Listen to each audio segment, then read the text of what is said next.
ওয়ারাত কে চাক্কর বাবু ভাইয়া, ওয়ারাত কে চাক্কর। দেখতে পাচ্ছ অভিজিতের কাণ্ড, গাছে বসে মোবাইল দেখছে। তো হ্যালো বন্ধুরা, তোমাদের সবাইকে স্বাগত আমার নতুন ভিডিওতে। আর দেরি না করে আমি চলে এসেছি আজকে তোমাদের জন্য আমার নতুন বাড়িতে। আর আমাদের নতুন বাড়িতে আজকে প্রচুর পরিমাণে কাজ আছে, কারণ বিম ঢালাইয়ের কাজ আছে, তার জন্য লাইটের খুব দরকার। তার জন্য টোটনের বাড়ি থেকে লাইট লাগিয়ে দিলাম। আর লাইট লাগানোর পরে দেখো অভিজিৎ প্রচণ্ড কিন্তু আজকে কাজ করেছে, দেখতে পাচ্ছ একদম। ওই কাজে একদম হেভি কাজ করেছে। আর আর কিন্তু খুব কাজ করে, মানে খুব আমার দুঃসময়ে, মানে খারাপ সময় আমাদের পাশে থাকে, খুব ভালো লাগে। হ্যাঁ, আর দেখতে পাচ্ছ আজকে অনেক লোকজন এসেছে কাজে, আর আমি দেখতে পাচ্ছ বসে আছি। সব থেকে কাজ হয়তো আমি কম করি। হ্যাঁ, আর আজকে আমার দাদু এসেছিল, আর দাদু আর বাবা আরও 4-5 জন এসেছিলো। তো সবাই কিন্তু মিলে কাজ করছিল, কারণ সবাই মিলে কাজ না করলে কিন্তু ভীম ঢালাইয়ের কাজটা কমপ্লিট হবে না। আর আজকের দিনটা তো বেশ কিন্তু রৌদ্র করেছে, আর গরমটাও হ্যাভি গরম করেছে বন্ধুরা।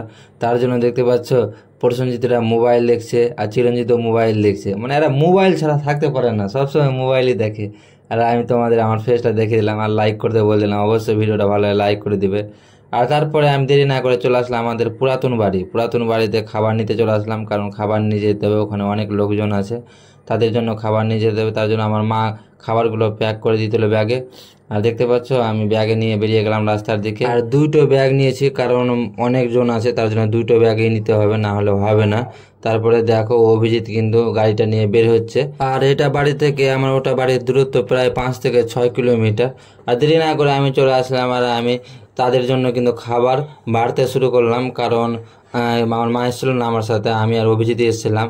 তার জন্য আমি খাবারগুলো মানে বাড়তে শুরু করলাম। প্রথমে ভাত দিয়ে দিলাম, তারপরে ডাল নিয়ে এসেছিলাম, ডালও দিয়ে দিলাম, তারপরে তরকারি নিয়ে এসেছিলাম, তরকারিও দিয়ে দিলাম। আর পটল ভাজা এনেছিলাম, পটল ভাজাও দিয়ে দিলাম। দিয়ে দেওয়ার পরে আমি থালিগুলো উঠালাম, আর উঠিয়ে কিন্তু তাদের কাছে দিতে গেলাম। তারপরে প্রথমে আমি দিয়ে দিলাম আমার মানে সব থেকে ভালো বন্ধুদের, চিরঞ্জিত আর প্রসেনজিৎ। এরা কিন্তু অনেক কাজ, মানে অনেক খারাপ সময় আমার পাশে থাকে, তো এদেরকে আমি অসংখ্য ধন্যবাদ জানাই। তারপরে একটা ছিল ওটা এনে কিন্তু আমার বাবাকে দিয়ে দিলাম। আমার বাবাও আমাকে অনেক ভালোবাসে। সবার খাবার কমপ্লিট হয়ে যাবার পর কিছুক্ষণ পরেই কিন্তু বন্ধুরা একদম প্রচুর পরিমাণে চারিদিকে কিন্তু মেঘ লাগিয়ে দিল। আকাশটা দেখতে পাচ্ছ একদম চারিদিকে কালো অন্ধকার হয়ে গেছে। আমাদের খুব ভয় লেগে গেল, কি বৃষ্টি যদি চলে আসে তাহলে এখন কি হবে। তার জন্য একদম সঙ্গে সঙ্গে এই মানে বিমের ওপরে এই বাস্তাগুলো দিয়ে দিলাম, আর ইট দিয়ে দিলাম, কারণ যদি বৃষ্টি হয় তো একটু ক্ষয়ক্ষতিটা কম হবে। তারপরেও আমার কিন্তু বাস্তা এতটা ছিল না, সব দিকে করতে পারলাম না। কিন্তু যাই হোক, ঠাকুর আছে, তাও বৃষ্টিটা আসলো না। বিরাট বড় মেঘ কিন্তু কেটে গেল।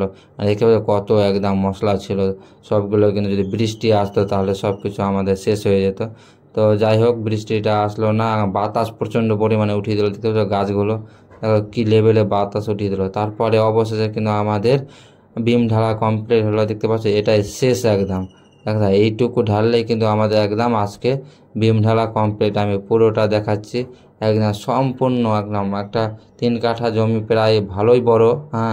অনেকটাই খরচও আছে, আর প্লাস অনেক সময়ও লাগছে। আর দেখছি সারা দিন লেগে গেল। আর আকাশটা এখন বেশ পরিষ্কার করে দিল, আর বৃষ্টি আসলো না। তো খুব মানে বেঁচে গেলাম। আর বন্ধুরা, আজকের ভিডিওটা এই পর্যন্তই। আমার ভিডিওগুলো ভালো লাগলে লাইক কমেন্ট শেয়ার করে দিও, আর এইরকম ভিডিও দেখার জন্য আমার চ্যানেলটা অবশ্যই সাবস্ক্রাইব করে নিও। আর আমার ভিডিওটা শেষ পর্যন্ত দেখার জন্য তোমাদের অসংখ্য ধন্যবাদ।